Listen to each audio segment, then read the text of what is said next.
LeaFrance here.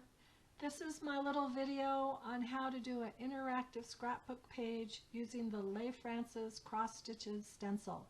Hope you enjoy, and always leave comments or questions. I really appreciate them and I will answer them. Thank you so much for watching.